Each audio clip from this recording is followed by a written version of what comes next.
Assalamualaikum warahmatullahi wabarakatuh. Perkenalkan, saya Fajar Darmawan dari Fakultas Ilmu Sosial dan Ilmu Politik Universitas 11 April Sumedang. Baik, di sini saya akan mempresentasikan materi dari mata kuliah Ekologi Administrasi. Materi tersebut yaitu yang pertama ada upaya pengembangan etika lingkungan, dan yang terakhir, yang kedua, yaitu mewujudkan pembangunan yang berwawasan lingkungan. Baik, materi yang pertama yaitu upaya pengembangan etika lingkungan. 1. Penguatan misi untuk mempertahankan keseimbangan ekosistem. Misi mulia untuk mempertahankan keseimbangan ekosistem di tengah-tengah tuntutan dan kebutuhan pelaksanaan pembangunan adalah masalah yang sangat sulit. Upaya ini tidak cukup dengan penyuluhan-penyuluhan untuk membutuhkan kesadaran. Pada tahap awal perlu adanya landasan yang kuat dalam upaya menjaga lingkungan. Landasan ini harus memiliki kekuatan yang memaksa dalam pelaksanaannya. Berkaitan dengan masalah ini, bangsa Indonesia sebenarnya sudah cukup tanggap untuk mengantisipasinya. Selanjutnya, yang kedua, penetapan sikap untuk memerhatikan lingkungan. Pemerintah melalui programnya menetapkan sikap dasar yang sangat memperhatikan lingkungan dalam melaksanakan pembangunan. Hal ini dapat ditemukan dengan dimasukkannya program pembangunan lingkungan dalam wujud bab 4 dalam Repelita 2 berdasarkan butir 10 pendahuluan bab 3 GBHN 1973 sampai 1978.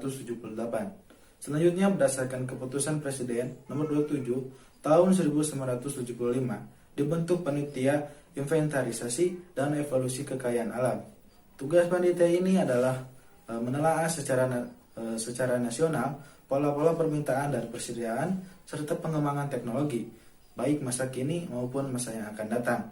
Hal ini dilakukan dengan tujuan menilai implikasi sosial, ekonomi, ekologis, dan politis dari pola-pola tersebut untuk dijadikan dasar penentuan kebijaksanaan, pemanfaatan, serta pengamanannya sebagai salah satu sumber daya pembangunan nasional. Pada tanggal 11 Maret 1982, DPR RI dalam sidang paripurna telah mengesahkan rancangan Undang-Undang Lingkungan Hidup yang ditetapkan dalam Lembaran Negara nomor 12 RUU yang selanjutnya menjadi Undang-Undang Nomor 4 Tahun 1982 tentang ketentuan-ketentuan pokok pengelolaan lingkungan hidup yang disingkat UU LH. Pada dasarnya, undang-undang ini memuat asas serta prinsip-prinsip pokok tentang perlindungan dan pengembangan lingkungan hidup beserta saksi-saksi ini merupakan dasar bagi semua peraturan perundangan lainnya. Selanjutnya, yang ketiga, pemantapan kesadaran masyarakat dalam pengelolaan lingkungan hidup. Kesadaran dan kehidupan masyarakat yang berkaitan dengan pengelolaan lingkungan hidup telah berkembang sedemikian rupa sehingga Undang-Undang Nomor 4 Tahun 1982 atau UULH perlu disempurnakan untuk mencapai tujuan pembangunan. Undang-undang baru ini diundangkan pada tanggal 19 September 1997, yaitu Undang-Undang Nomor 23 Tahun 1997 yang disingkat Undang-Undang Pengelolaan Lingkungan Hidup atau UU PLH. Masih banyak peraturan lain yang ditetapkan sebagai aturan operasional, baik dalam bentuk keputusan presiden maupun peraturan menteri.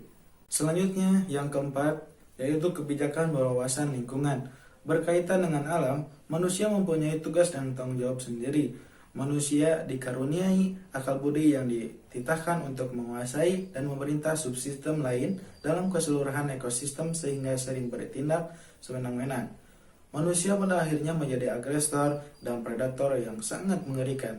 Ia menganggap alam sebagai lawan yang harus ditundukkan dan diperbudak untuk memuaskan segala keinginan dan nafsunya. Lebih jauh, Frank Magnis Suseno berpendapat yang diperlukan tidak kurang dari suatu perubahan fundamental dalam sikap manusia modern terhadap lingkungan hidup dan alam. Sikap dasar yang dituntut itu dapat dirumuskan, menguasai secara berpartisipasi. Menggunakan dengan memelihara, manusia harus tetap menguasai alam. Ia tetap menggunakannya. Hal yang perlu diubah adalah cara penguasaan dan cara pemanfaatannya. Menguasai tidak sebagai pihak luar dan di atas alam, tetapi sebagai bagian alam, sebagai partisipasi dalam ekosistem bumi. Manusia dapat menguasai dengan menghargai, mencintai, mendukung, dan mengembangkannya. Baik, selanjutnya yang kelima adalah membangun etika lingkungan baru. Beberapa rumusan yang memuat sikap dan tanggung jawab terhadap lingkungan yaitu sebagai berikut. Poin A, manusia harus menghormati alam. Artinya, manusia tidak hanya melihat alam sebagai sesuatu yang berguna baginya, tetapi juga memiliki nilainya sendiri. Jika terpaksa mencampuri proses-proses alam, ia hanya melakukan seperlunya dengan tetap menjaga keutuhannya. Yang poin B, manusia harus menanamkan kesadaran akan tanggung jawab khusus terhadap lingkungan lokal sendiri agar lingkungan bersih, sehat, dan alamiah.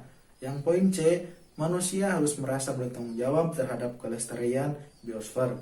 Ia harus mengembangkan kesadaran mendalam bahwa kita termasuk biosfer, merupakan bagian dari ekosistem yang tidak boleh terganggu keseimbangannya.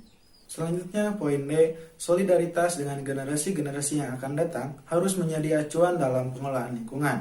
Poin E, etika lingkungan hidup baru memuat larangan keras untuk merusak, mengotori, dan melumpuhkan alam sebagian atau keseluruhan. Poin F, perlu dikembangkan prinsip proporsionalitas.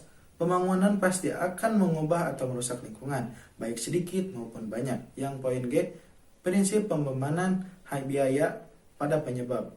Kerusakan lingkungan yang disebabkan oleh pihak tertentu akan menyebabkan kerugian bagi seluruh masyarakat. Tidak adil jika seluruh masyarakat harus menanggung akibatnya. Pihak penyebab kerusakan lingkungan harus bertanggung jawab sehingga kerusakan lingkungan dapat diatasi. Selanjutnya, materi yang kedua atau materi yang terakhir yaitu mewujudkan pembangunan yang berwawasan lingkungan. Masalah lingkungan sangat berkaitan dengan sistem. Rusaknya sistem tersebut akan merusak hidup manusia. Kerusakan lingkungan yang terjadi secara global merupakan tanggung jawab bersama. Ada beberapa pendekatan untuk mewujudkan pembangunan berwawasan lingkungan, di antaranya sebagai berikut. Yang pertama, pola pendekatan filosofis.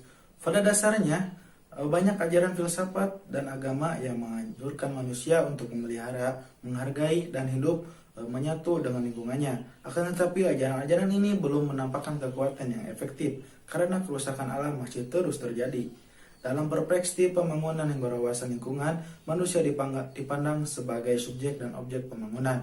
Dikatakan subjek pembangunan karena ia merupakan pelaksana pembangunan. Adapun dikatakan objek karena sasaran hasil pembangunan pada hakikatnya untuk kepentingan manusia. Dengan kata lain, pembangunan dilaksanakan oleh dan untuk manusia.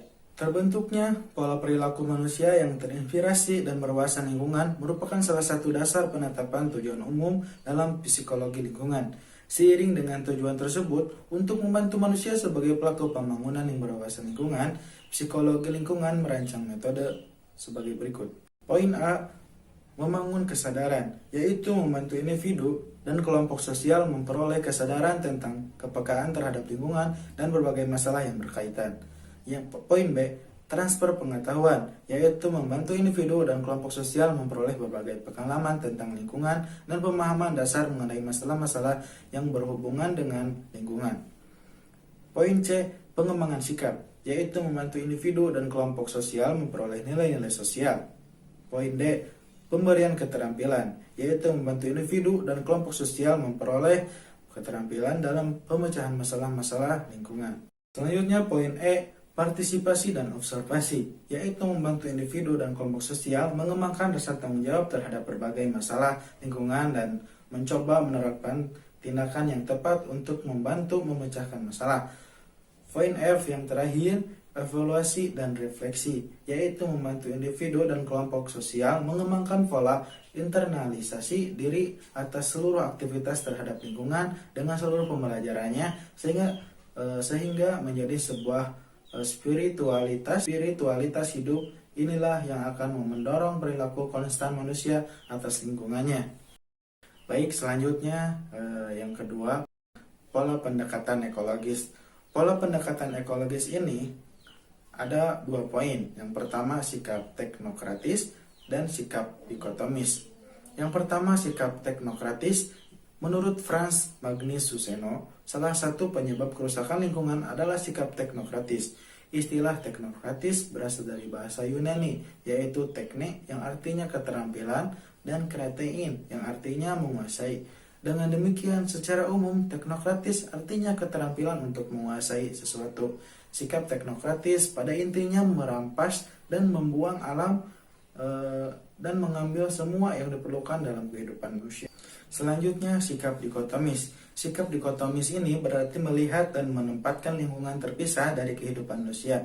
sudut pandang kepentingan. Sikap ini akan memunculkan perilaku tidak peduli terhadap lingkungan, bahwa lingkungan adalah tempat dan sumber daya. Sikap dikotomis dapat diketahui dari hubungan manusia dan lingkungan. Beberapa pokok persoalan manusia melihat lingkungan, yaitu sebagai berikut. Yang pertama, yaitu cara manusia melihat lingkungan yang mempunyai dasar kepentingan. Kepentingan bisa negatif atau bisa negatif atau bisa positif. Bisa individu atau kelompok kepentingan hidup secara keseluruhan. Yang kedua, cara memanfaatkan lingkungan. Artinya, apakah lingkungan hanya dieksploitasi atau dipikirkan juga keserasiannya atau kesimbangannya saja. Yang ketiga, cara mengelola lingkungan. Pengelolaan lingkungan ini mencakup aspek sosial, ekonomi, teknik, budaya, dan politik. Yang keempat, yang terakhir, yaitu cara menyelamatkan lingkungan. Apakah lingkungan, baik yang dapat dimanfaatkan manusia atau tidak, itu perlu diamankan. Baik, yang terakhir, yang ketiga, yaitu pola pendekatan psikologis. Pada hakikatnya, pembangunan berkelanjutan merupakan aktivitas pemanfaatan seluruh sumber daya untuk meningkatkan kualitas hidup dan kesejahteraan masyarakat manusia. Pelaksanaan pembangunan pada dasarnya juga merupakan upaya memelihara keseimbangan antara lingkungan alami, sumber daya alam hayati, dan nur hayati, dan lingkungan binaan sumber daya manusia dan buatan, sehingga sifat interaksi ataupun interdependensi antar keduanya tetap dalam keserasian yang seimbang. Dalam kaitan ini, eksploitasi komponen-komponen sumber daya alam untuk pembangunan harus seimbang dengan hasil atau produk bahan alam dan pembuangan limbah ke alam lingkungan. Sekian yang dapat saya sampaikan. Mohon maaf apabila ada kesalahan dalam pengucapan ataupun presentasi ini. Wabillahi taufiq wal hidayah. Wassalamualaikum warahmatullahi wabarakatuh.